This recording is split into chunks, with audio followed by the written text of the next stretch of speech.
오늘 세상에서 가장 온유한 사람이라는 제목으로 말씀을 전하는데요. 계속해서 성령의 열매를 함께 나누고 있지 않습니까? 오늘 온유에 대해서 말씀을 드리는데 여러분께서도 온유함에 대해서 말씀을 많이 들으셨으리라고 생각합니다. 요한 웨슬레는 온유가 극단을 피하는 마음, 인간 정서의 균형을 잃지 않는 상태라고 하고, 보네포 목사님은 그리스도를 위해 자신의 권리까지도 모두 포기하는 것이다, 이렇게 말합니다. 목사님들의 어떤 말씀들이 의미가 있겠지만 성경 원문에서 말씀하고 있는 이 온유, 또 온유하다는 의미는 길들여진다, 통제한다, 다스린다, 제어한다라는 의미들이 포함되어 있는 의미입니다. 야생마를 예로 많이 드는 것 같은데요. 지금 미국 서부에서 야생마를 길들일 때 이 야생마가에 당나귀를 한 마리 같이 묶어 준다고 합니다. 그러면 야생마가 이제 펄쩍펄쩍 뛰면서 저 멀리 도망을 가죠. 이제 당나귀는 힘이 이제 딸리니까 끌려가는데 지구력이 좋은 당나귀가 이제 절대로 떨어지지 않고 끝까지 이제 따라는 가죠. 이제 야생마가 아무리 발짝발짝 뛰고 힘을 내고 도망을 가도 당나귀가 끝까지 쫓아가고, 당나귀는 이제 목장으로 돌아가려고 하니까 이제 어쩔 수 없이 야생마가 당나귀를 따라간다는 거예요. 야생마의 힘은 그대로 있는데 이제 그 힘이 이제 다스려지는 거죠. 제어가 되는 거죠. 말의 힘을 다스린다, 이런 의미를 가진 동물을 길들이는 것과 에서 쓰이는 그런 원어가 성경에서 온유함이라는 말을 쓸 때 사용되고 있는 것을 볼 때에 이 온유함은 통제하고 다스리고 이러한 의미를 포함하고 있다는 것. 그러니까 그냥 착한 성품, 유순함과 다른 분명한 어떤 모양의 힘이든 기술이든 지식이든 내가 가진 육체적인 힘이든 권력이든 지위든 가지고 있는데 이러한 것들을 잘 다스리고 제어할 수 있는 그러한 어떤 성품을 말하는 것입니다. 이것이 하나님께서 말씀하실 때 내가 하나님 밑에 있다는 것, 하나님께서 이러한 것들을 주셨다는 것을 인식하면서 하나님을 위해서 그것을 내가 절제하고 다스리고 하나님께서 일하실 수 있도록 나 자신이나 다른 사람의 힘을, 또 힘과 지식이나 경험과 같은 그런 어떤 능력들을 잘 이용하고 다스리게 하는 것을 온유함과 관계에서 말씀하고 있는 것 같습니다. 그래서 성경에서 말씀하신 온유는 내가 어떻게 행동하고 해결할 수 있는 힘과 방법이 있어도 먼저 하나님께서 일하시도록 나 자신을 일단 다스리는 것이죠. 또 다른 사람을 그렇게 다스리게 하는 것이죠. 하나님께서 일하실 것이기 때문에 믿고 맡겨드리고 먼저 내가 앞서가는 것이 아니라 하나님께서 말씀하실 때 움직이고 하나님께서 일하시도록 나를 통로와 도구로 내어드리는 이러한 나 자신의 다스림이 온유와 관계되어 있는 것 같습니다. 구약 성경에서도 온유를 뜻하는 말이 이 파생된 말의 이 원래 말의 어근이 괴롭힌다, 내려놓는다, 굴복시킨다, 다스린다는 뜻을 가진 제 말에서 나온 말이에요. 자신이 내가 어떤 행동을 할 여건이 만들어져 있어요. 정당한 이유도 있고 힘도 있어요. 그러면 우리들이 이것이 하나님의 뜻이다라고 먼저 움직이고 싶은 그런 마음이 사람들마다 있지 않습니까? 정당한 이유도 있어요. 할 수 있는 상황도 있고 방법도 있고 내가 그렇게 할 수 있는 힘도 있어요. 그런데 하나님께서는 뭐라고 말씀하시는가? 하나님은 비록 이렇지만 하나님께서 먼저 움직이시지는 않는가라고 하면서 나 자신을 다스리는 것이죠.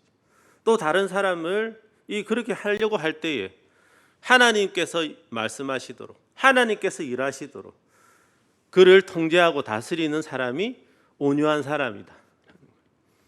하나님 어떻게 생각하실까, 하나님의 뜻은 무엇일까를 생각하고 나 자신이나 다른 사람을, 나 자신을 다스리고 다른 사람이 그렇게 행동할 수 있도록 다스려 주는 것, 제어해 주는 것이 온유한 사람이라는.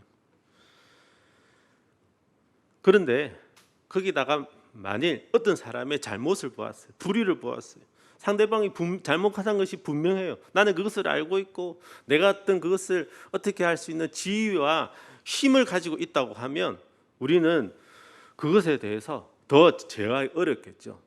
왜냐하면 이건 잘못된 일이니까 바로 세워야죠.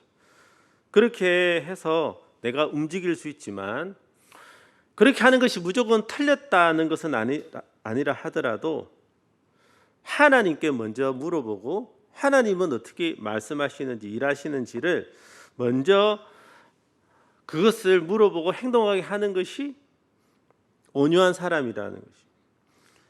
그래서 먼저 화를 내거나 무리하게 행동할 수 있는 나 자신을 다스릴 수 있어야 된다는 것입니다.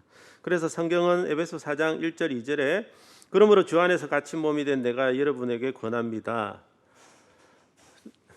PPT 띄워주세요.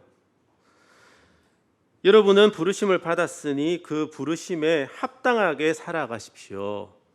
우리가 하나님 부르심을 받은 하나님의 자녀니까 그 부르심에 합당하게 살아가라고 하는데, 합당하게 살아가는 모습은 무엇인가?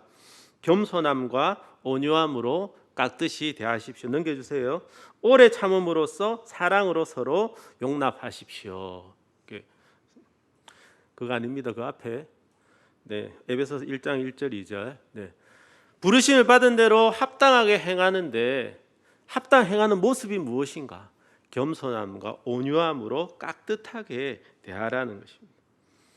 우린 힘이 있을 때, 정당한 이유가 있을 때 우리 자신을 내세우고 내 뜻대로 행동하기 쉽지만, 그러나 그럴 때 부르심을 받은 대로 합당 행하는 것은 겸손함과 온유함이다. 깍듯하게 대하라. 그래서 내가 잘못한 상대방이나 잘못된 상황 속에서 그렇게 겸손하게 온유하게 잘못한 사람에게도 깍듯하게 나 자신을 그렇게 다스리려고 하면 얼마나 힘들겠습니까? 그래서 히브리어의 온유함을 뜻하는 말은 다스린다, 누른다, 괴롭다, 이런 의미들이 다 포함되어 있는 것입니다. 온유함에 대해서 이렇게 기본적인 말씀을 드렸는데, 그럼 온유한 사람은 그럼 어떤 상황 속에서 어떻게 행동하느냐를 오늘 본문을 통해서 한번 보자는 거예요. 오늘 본문에서 모세는 세상에서 가장 온유한 사람이라고 말하고 있습니다. 이게 누가 한 말이죠? 모세의 오경의 저자는 누굽니까? 모세죠. 모세가 자기에 대해서 모세는 이 세상에서 온유함이 가장 온유한 사람이다, 이렇게 말하면 도대체 이 무슨 말입니까? 그래서 성경을 반대하는 사람은 이 말을 볼 때 모세 오경의 저자는 모세가 아니다, 이렇게 말하는 사람이 있는데, 성경은 성령의 감동으로 쓰여져 있지 않습니까? 모세가 비록 자기 자신에 대해서 썼지만 모세가 잘못한 것도 이야기하고 있잖아요. 그래서 하나님 말씀대로 행하지 않고 불순종함으로 가나안 땅에 들어가지 못하는 것이 다 기록된 볼 때에 객관적인 시각으로 하나님의 감동으로 썼는데, 모세가 자기 자신이 세상에서 가장 온유한 사람이다, 온유한 사람의 모습을 제일 잘 나타내고 사람들이 그렇지 않더라는 거예요. 온유한 사람은 이렇게 해야 되는데 나 자신처럼 그렇게 하지는 않더라는 것이죠. 어떤 상황이었습니까? 모세가 구스 여자와 재혼하니까 아론과 미리암 모세를 비방했어요. 주님께서 모세만 말씀하셨느냐 우리와 더 말씀하지 않으셨느냐 하면서 모세를 비방했대요. 모세가 구스 여인을 아내로 삼은 것이 잘못된 일이라고 하더라도 하나님, 상대방이 잘못했다고 해서 우리는 비방할 수는 없습니다. 잘 이야기를 해야죠. 온유함으로, 겸손하고 온유하게 깍듯하게 그것을 이야기를 할 수 있어야 되는데 그렇지 않더라는 거예요. 그러니까 아론과 미리암은 이 온유한 사람이 아니라 모세가 온유한 사람이죠. 그런 비방을 받을 때 모세는 어떻게 했는가? 아무 이야기를 안 했어요. 다투지 않았다는 거예요. 그래서 디모데후서 2장 24절 25절에 주님의 종은 다투지 말아야 합니다. 그는 모든 사람에게 온유하고 잘 가르치고 참을성이 있어야 하고 반대하는 사람을 온화하게 바로잡아 줘야 합니다라고 말하고 있습니다. 그렇게 할 때에 아마도 하나님께서 그 반대하는 사람을 회개시키셔서 진리를 깨닫게 하실 것입니다.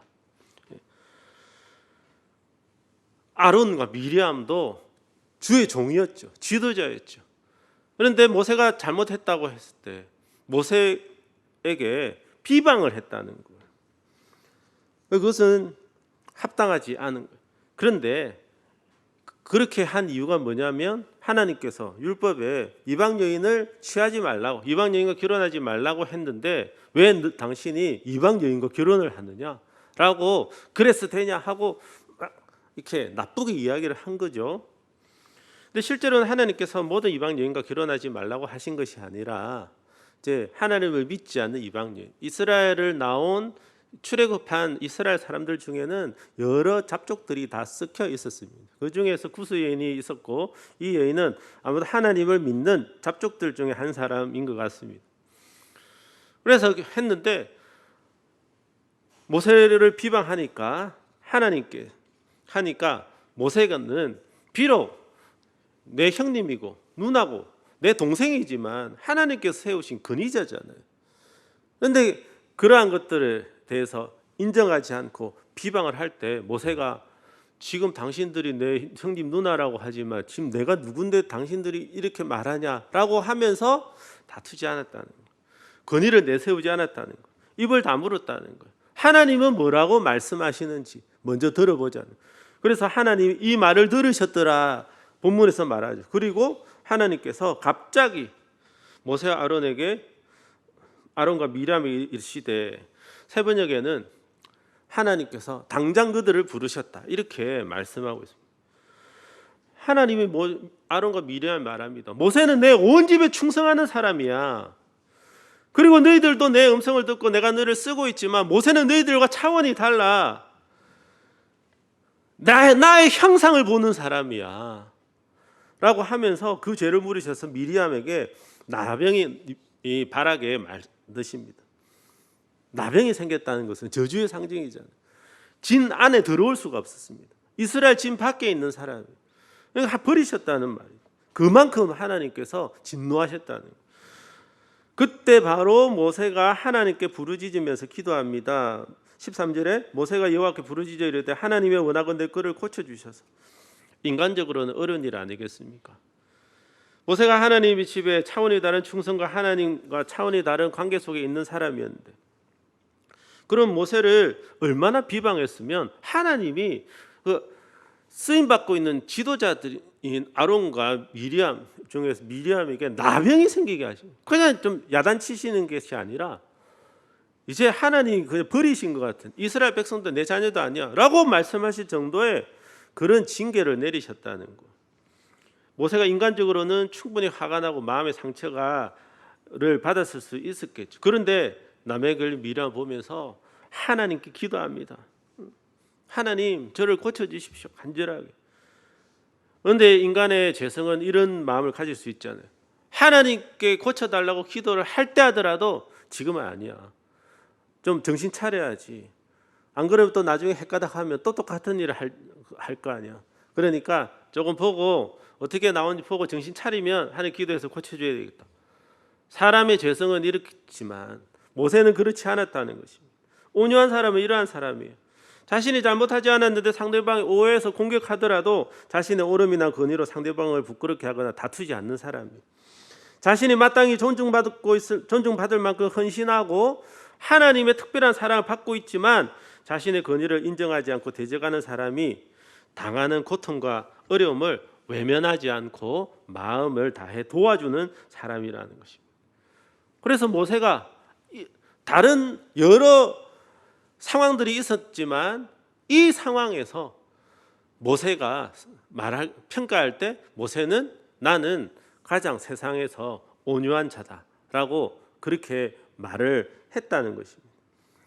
이런 상황에서 이렇게 행할 수 있는 사람이 온유한 사람이라는 것이죠.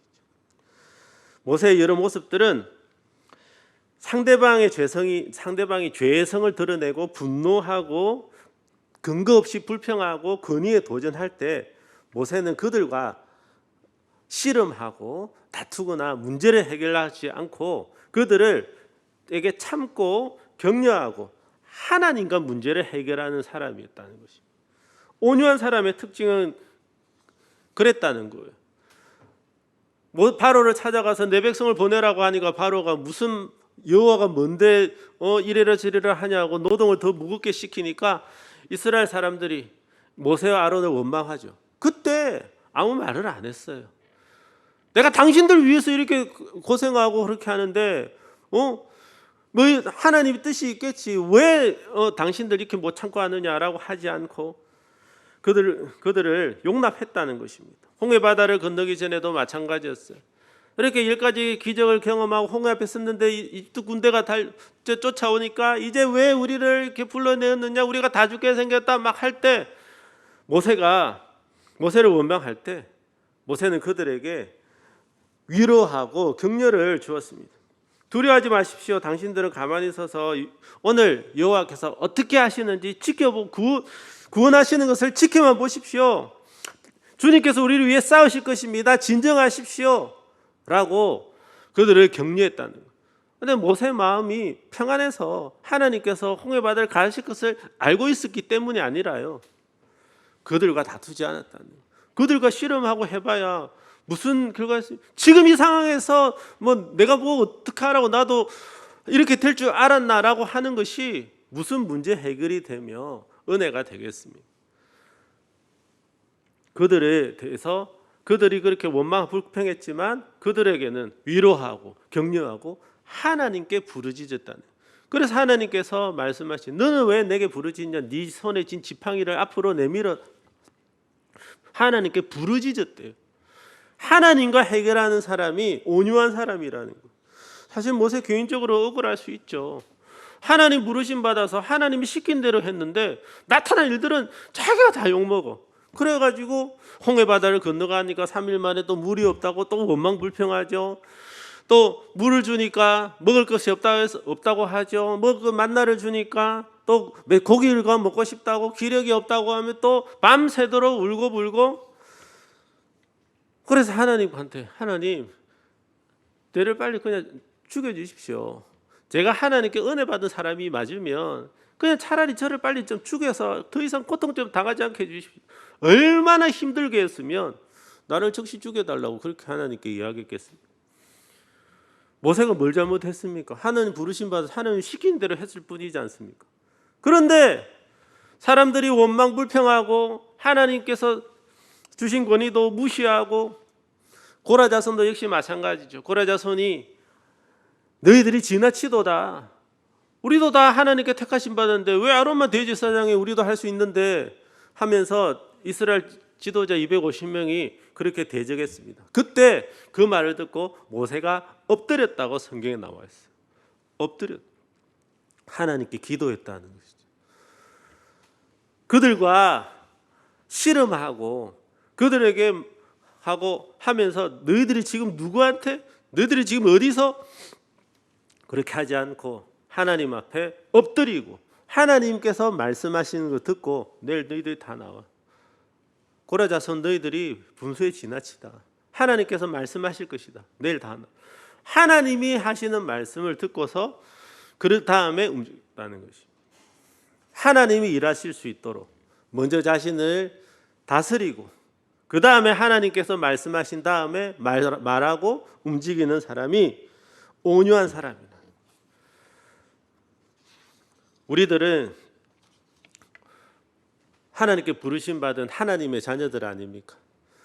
그래서 우리는 주님의 종들입니다. 제가 여러분들에게 종종 말씀하지 않습니까?